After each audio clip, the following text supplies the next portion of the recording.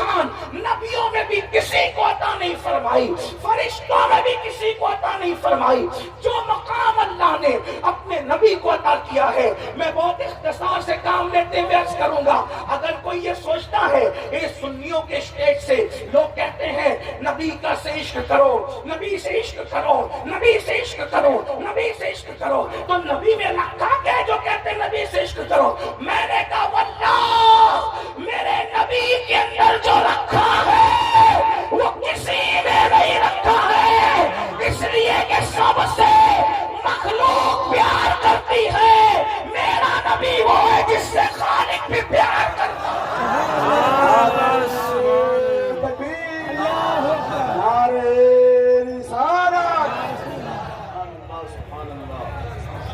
جس کا مشتاق خداوند قدوس ہو، حضرت مولانا جمیل الرحمان کہتے ہیں کیا حسن ہے اے سید ابرار تمہارا، کیا حسن ہے اے سید ابرار تمہارا، اللہ بھی ہے طالب دیدار تمہارا، اور کیوں دید کے مشتاق نہ ہو حضرت یوسف، اللہ کا دیدار ہے دیدار تمہارا۔ حضور سے وفا کی بات آئی ہے تو دو باتیں عرض کر کے اپنی بات ختم کروں گا۔ پہلی چیز، حضور سے ہم عشق کیوں کرتے ہیں، حضور سے محبت کی بات کیوں کرتے ہیں، اور یاد رکھنا پہلی چیز تو یہ ایمان کے لیے حضور سے عشق کرنا ہم پہ فرض ہے۔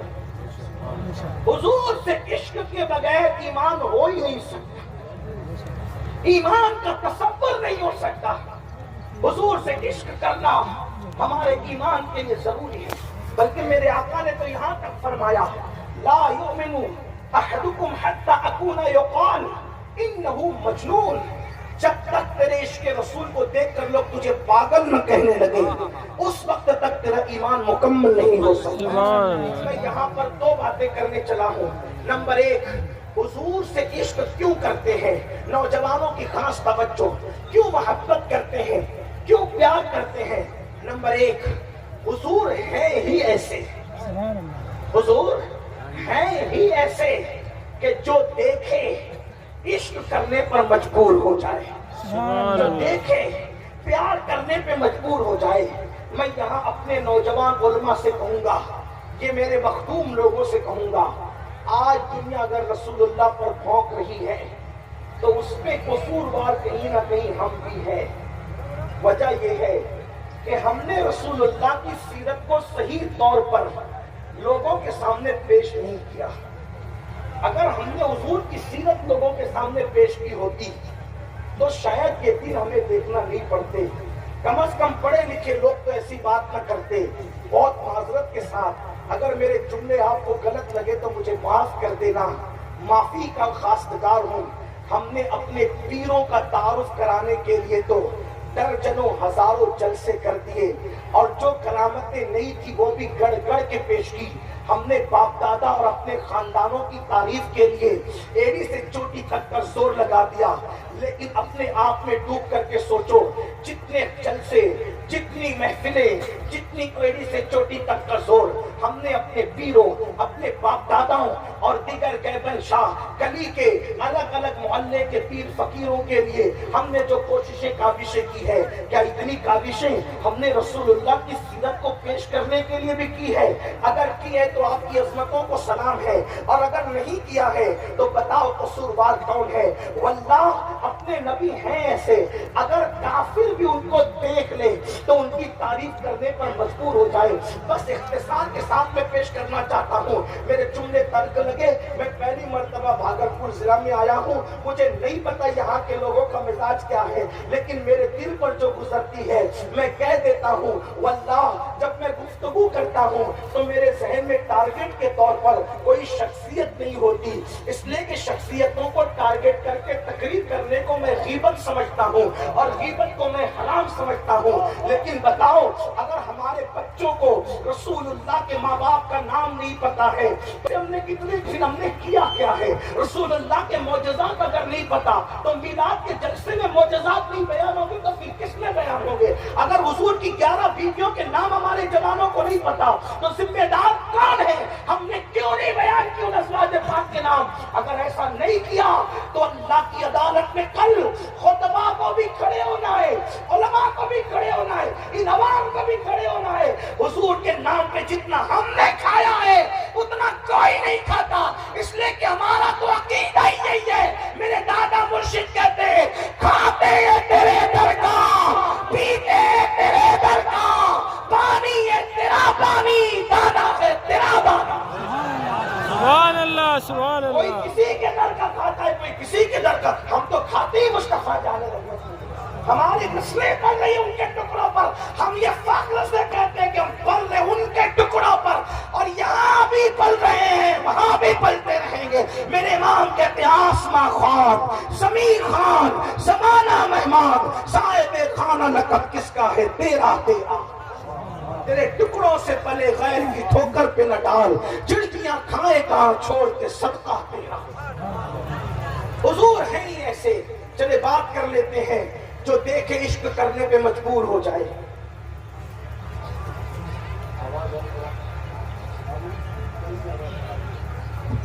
وہ عشق کرنے پہ مجبور ہو جائے گا، اور جو نہ دیکھے کم از کم وہ صحیح سیرت سن لے گا تو عشق کرنے پہ مجبور ہو جائے گا۔ ایک مرتبہ کا واقعہ ہے کہ سیدہ خدیجۃ الکبریٰ یہ رسول اللہ کی پہلی زوجہ ہے جو 2 مرتبہ بیوہ ہو چکی ہے۔ اب آپ غور سے سنتے جانا، اپنی بہنوں کی بھی توجہ۔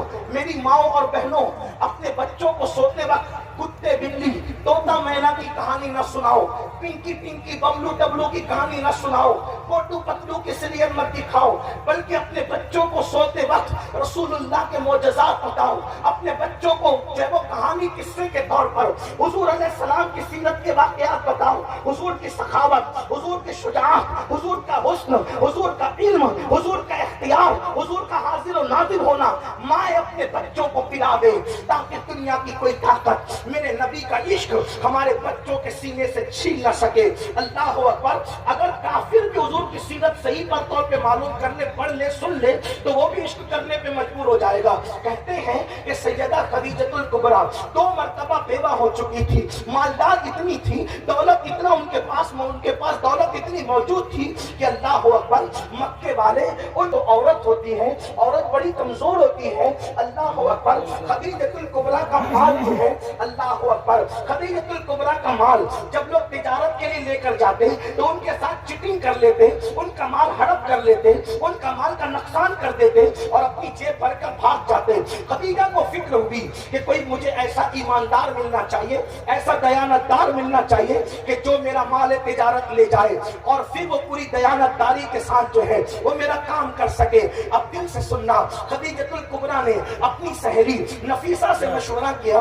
نفیسہ، مکے میں تو اتنے اوباش لوگ ہیں، ایسے گنڈے لوگ رہتے ہیں، ماؤں کے ساتھ زنا کرنے والے، ننگے ہو کے کعبے کا طواف کرنے والے، بچیوں کو زندہ دفن کرنے والے، جانوروں کے ساتھ بدی کرنے والے۔ اس ماحول کے اندر کس سے خیر کی امید کی جا سکتی ہے؟ نفیسہ نے نشاندہی کی، ابو طالب کا بھتیجا ہے، اللہ اکبر، عبداللہ کا بیٹا ہے، اللہ اکبر، اس کا نام محمد ہے۔ کیا تم نے اس کو دیکھا ہے؟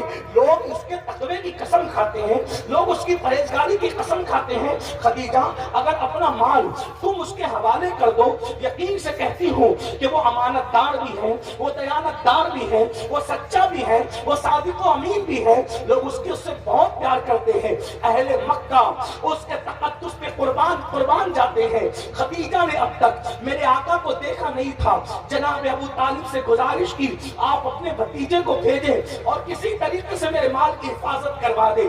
اللہ اکبر۔ میرے آقا مصطفیٰ جان رحمت صلی اللہ علیہ وآلہ وسلم پہلی مرتبہ جب مال تجارت کو لینے کے لیے خدیجہ کے گھر پر آتے ہیں گفتگو کرنے کے لیے، اب ذرا کئی کتابوں کا، اتنے مجموعہ سیرت کی کتابوں کا ایک ساتھ نچوڑ کر اس واقعے کے حوالے سے آپ کی خدمت میں پیش کر رہا ہوں۔ اللہ اکبر۔ خدیجہ فرماتی ہے کہ مکے میں میرا گھر ایسے مقام پر تھا، نہ سورج نکلتے وقت نہ سورج ڈوبتے وقت اس کی کرنیں میرے گھر میں کبھی نہیں آتی تھی۔ سمجھنے کی کوشش کرنا میرے بھائیوں، جیسے ہندوستان ہندوستان میں اگر کسی کا مکان کا دروازہ شمال یا جنوب کی طرف ہوگا تو سورج نکلتے وقت یا سورج ڈوبتے وقت کبھی سورج کی کرنیں دروازے سے اس کے گھر کے اندر داخل نہیں ہو سکتی، اس لیے کہ کب داخل ہوتی ہے؟ یا تو گھر مشرق کی طرف ہو یا تو مغرب کی طرف ہو۔ مشرق کی طرف ہوگا تو نکلتے وقت تو سورج کی کرنیں داخل ہوگی، مغرب کی طرف ہوگا تو ڈوبتے وقت سورج کی کرنیں داخل ہوگی۔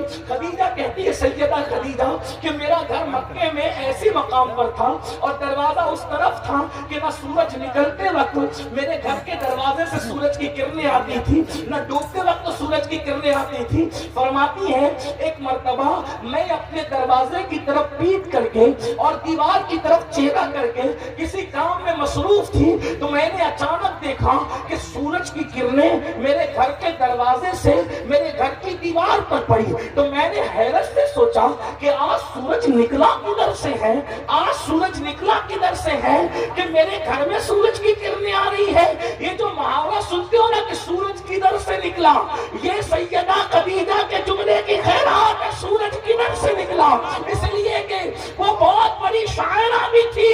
انہوں نے کہا کہ سورج نکلتے ڈوبتے وقت میرے گھر کے دروازے سے کبھی کرنیں نہیں آتی تھی، میں دیوار کی طرف رک کر کے اور دروازے کی طرف پیٹ کر کے کام کر رہی تھی، سورج کی کرنیں پڑی تو میں نے سوچا سورج کدھر سے نکلا۔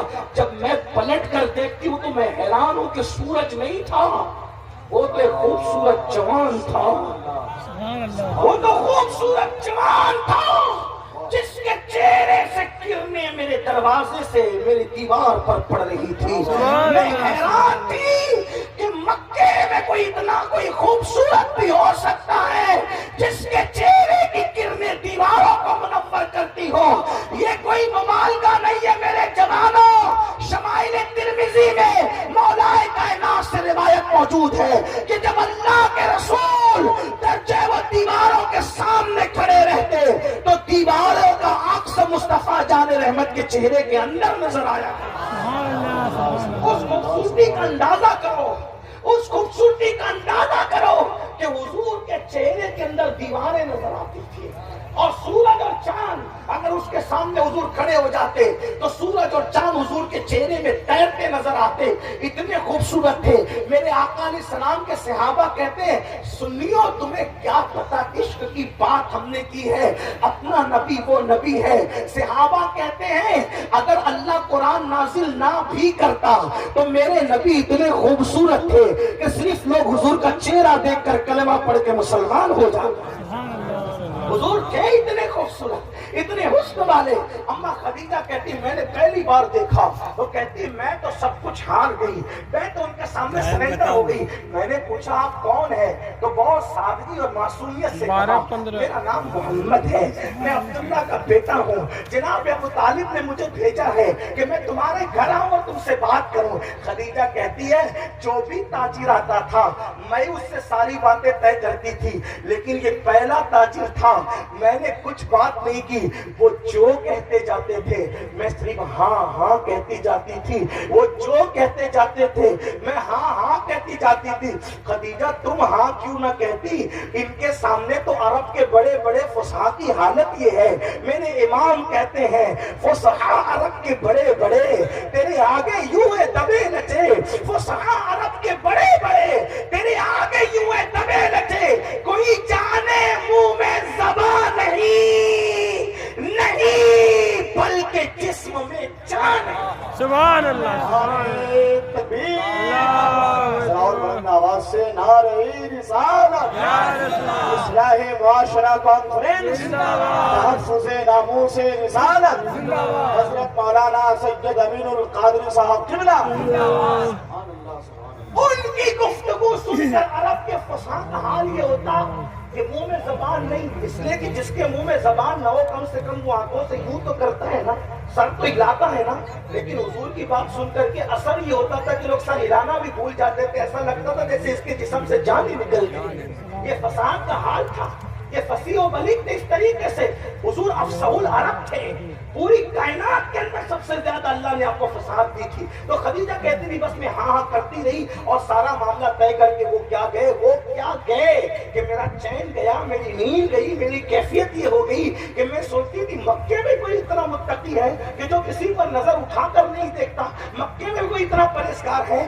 آخر میں نے اپنے غلام میسرہ سے کہا میسرہ اس محمد کے ساتھ مال تجارت لے کر تم کو جانا ہے. اب دھیان سے سنتے جانا، میسرہ سے کہا تم کو جانا ہے، لیکن میسرہ جب بھی ہم مال لے کر کے بھیجتے تھے تو ہم یہی کہتے تھے مال کا دھیان رکھنا، پیسوں کا دھیان رکھنا، مال کا دھیان رکھنا، پیسوں کا دھیان رکھنا. لیکن میسرہ آج جب تم محمد کے ساتھ جا رہے ہو مجھے مال کی کوئی پرواہ نہیں، بس تم نے محمد کا دھیان رکھنا. اور تم نے کرنا ایک کام یہ ہے، میں اپنے لہجے میں بات کر رہا ہوں، تم نے کرنا ایک کام یہ ہے محمد کے عیب گنتے رہنا ہے، محمد کے عیب نوٹ کرتے رہنا ہے. محمد میں عیب کتنے ہیں؟ روح فدا صلی اللہ علیہ وآلہ وسلم. پہلی بات تو یہ عرض کروں جب بھی آقا کا نام لیا جائے القاب و آداب کے ساتھ لیا جائے، لیکن جناب خدیجہ کے جذبات بیان کرنے کے لیے مجھے ان کے من نوان جملوں کو کہیں نقل کرنا پڑے گا تاکہ اندازہ ہو کہ خدیجہ چاہتی کیا تھی. کہتی ہے خدیجہ محمد کے عیب تم نے گننا ہے، میں سرا تم کو ان کا خیال کرنا ہے.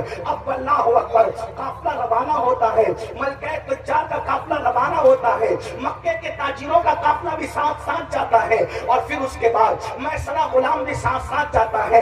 المختصر یہ جب وہ قافلہ واپس آتا ہے تو خدیجہ اپنی سہیلی نفیسہ کو لے کر اپنی ٹینس پر بیٹھ جاتی ہے اور ٹینس پر بیٹھ کر کے آنے والے قافلے کے منظر کو دیکھتی ہے. تو خدیجہ نے پہلا نظارہ کیا دیکھا؟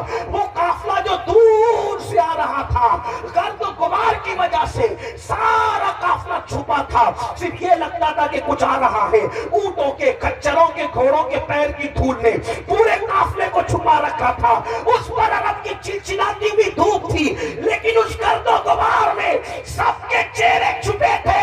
اگر دور سے کسی کا چہرہ دھول میں بھی چمک رہا تھا تو آمنہ کے لال کا چہرہ تھا جو دھول میں بھی چمک رہا تھا. اللہ اکبر یا رسول اللہ. زندہ باد زندہ باد.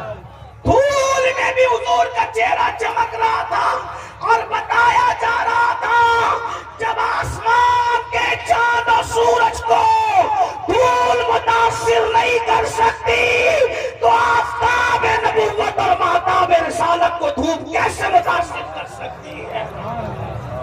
خدیجہ دیکھ کر حیران تھی، کسی کو دیکھ کر حیران تھی. ایسے میں میسرہ دوڑا دوڑا آتا ہے، اللہ اکبر ٹیرس پر چڑھ جاتا ہے، مالکہ کے قدموں میں بیٹھتا ہے اور مالکہ کے قدموں میں بیٹھ کے کہتے ہیں مالکہ دیکھ دیکھ کتنا منافع آیا، دیکھ کتنا منافع آیا. حضرت ملکہ تجار جناب خدیجہ نے کہا میسرہ چپ رہے، میرے سامنے مال کی بات نہ کر اور سچی سچی جواب دے جو پوچھتی ہو. بتا محمد میں تو نے عیب کتنے دیکھے، آج تجھے وہ عیب بیان کرنا ہے. میسرہ نے کلمہ نہیں پڑھا، ابھی تو نبوت کا اعلان بھی نہیں ہوا. میسرہ نے کلمہ نہیں پڑھا، میسرہ مسلمان نہیں، خدیجہ کا غلام ہے. اور ایک آقا زادی اپنے غلام سے پوچھ رہی ہے سچ سچ بتا کہ تو نے محمد میں عیب کیا دیکھا. اب وہ جو بیان کرتا ہے اس کو سنتے جائیں، اپنے نبی کی شان سنے. میسرہ سے کہا خدیجہ نے محمد کے عیب کیا ہے؟ تو میسرہ نے کہا اس کے بدن پر مکھی نہیں بیٹھتی. کہا کہ میں نے پوچھا عیب، کہا اس کے زمین پر اس کا سایہ زمین پہ نہیں پڑتا. کہا میں نے اس کا عیب پوچھا، کہا وہ کبھی کسی کو گالی نہیں دیتا. کہا میں نے اس کا عیب پوچھا، کہا سب کے پسینے میں بدبو آتی ہے، اس کے پسینے میں میں نے کبھی بدبو نہیں دی. خدیجہ نے کہا میسرہ میں عیب پوچھ رہی ہوں، تو کہا کبھی وہ جھوٹی قسم نہیں کھاتا. کہا اس کا عیب پتا، خود بھوکا رہ کر دوسروں کو کھلاتا. کہا اس کا عیب پتا، کہا کہ وہ دوسروں کا بوجھ اٹھاتا. کہا اس کا عیب پتا، کہا دھوپ میں بادل اس کے سر پہ سایہ کرتا ہے. کہا اس کا عیب پتا، میں نے اس سے بڑھ کر سخی کسی کو نہیں دیکھا. کہا اس کا عیب پتا، اس سے بڑھ کے سچا نہیں دیکھا. کہا عیب پتا ہے میسرہ عیب عیب عیب. تو کہا کہ میں نے دیکھا جاتے اور وہ آخری میں آتا، اس کو بیٹھنے کے لیے سایہ نہیں ملتا، تو درخت کی ٹہنیاں بڑھ کر کے اس کے سر پہ سایہ کرنے لگتی ہے۔ خدیجہ نے کہا میں سنا اے پتا، کہا اس کو بکریاں سجدہ کرتی ہے۔ خدیجہ نے کہا اے پتا، تو کہا درخت اس پہ سلام پڑھتے ہیں۔ کہا اے پتا، بنجر زمین پہ قدم رکھتا ہے تو وہ زمین ہری ہو جاتی ہے۔ کہا اے پتا، سوکھے کنویں میں تھوک دیتا ہے تو وہ پانی سے بھر جاتا ہے۔ کہا اے پتا، کھاری کنویں میں تھوک دیتا ہے تو وہ میٹھے ہو جاتے ہیں۔ خدیجہ نے کہا اے پتا اے، تو اس وقت میسرہ نے کہا واللہ خدیجہ میں نے تیرا نمک کھایا ہے، نمک، اللہ کی عزت کی قسم، ایک ہاتھ میں چاند لا کر رکھ دے اور دوسرے ہاتھ میں سورج لا کے رکھ دے اور پھر پوچھ کہ محمد میں عیب کیا ہے، تو میں کہوں گا قسم خدا کی اللہ نے اس کو ہر عیب سے پاک پیدا فرمایا۔